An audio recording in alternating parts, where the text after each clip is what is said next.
আমরা কে? এই জীবনে আমরা কি খুঁজছি? ভিড়ের মাঝেও কেন নিজেকে একা মনে হয়? সঠিক আর ভুল এই দুটির মাঝেই আমরা থমকে যাই। এই প্রশ্নগুলো প্রতিদিন আমাদের তাড়া করে। এই উত্তর খুঁজতেই গীতা। 1000 বছর আগে ভারতবর্ষে কুরুক্ষেত্রের যুদ্ধক্ষেত্রে অর্জুন অস্ত্র নামিয়ে রেখেছিল। ভয়, দুঃখ আর দ্বন্দ্বে তিনি ভেঙে পড়েছিলেন। ঠিক তখনই পাশে দাঁড়ালেন শ্রীকৃষ্ণ। শান্ত কণ্ঠে শুরু হল উপদেশ। সেখান থেকেই জন্ম নিল শ্রীমদ্ ভগবদ্ গীতা।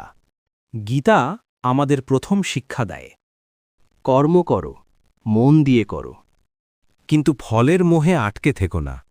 পথ চলতে হবে ভয় ছাড়িয়ে, কারণ ভয় আমাদের শক্তি কেড়ে নেয়। নিজের কর্তব্যই আমাদের সত্য পরিচয়। মন শান্ত হলে বুদ্ধি জাগে, আর শান্ত মনেই সঠিক সিদ্ধান্ত জন্ম নেয়। আজকের এই ব্যস্ত জীবনে চাপ, দুশ্চিন্তা, ক্লান্তি সবই আছে। ছাত্র হোক বা কর্মজীবী, কেউই বাদ নয়। সম্পর্কেও আসে টানাপোড়েন।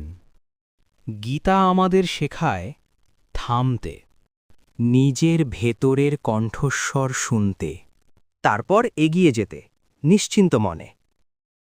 গীতা আমাদের শিকড়, সনাতন জ্ঞান যা সময়ের ঊর্ধ্বে। কিন্তু গীতা শুধু ধর্ম নয়, গীতা মানবতার কথা বলে। প্রতিটি নতুন সকাল একটি নতুন সুযোগ। গীতা পড়া মানে নিজেকে জানা, কারণ গীতা জীবন বাঁচার নির্দেশিকা। শুরু করা যাক এক মহাযাত্রা, যে যাত্রা বাইরে নয়, ভেতরের দিকে, নিজেকে জানার দিকে, আত্মার আলো খুঁজে পাওয়ার দিকে। আমি সুমন, আছি আপনাদের সাথে এই জ্ঞানযাত্রায়। আপনারাও থাকুন শেষ পর্যন্ত। হরে কৃষ্ণ।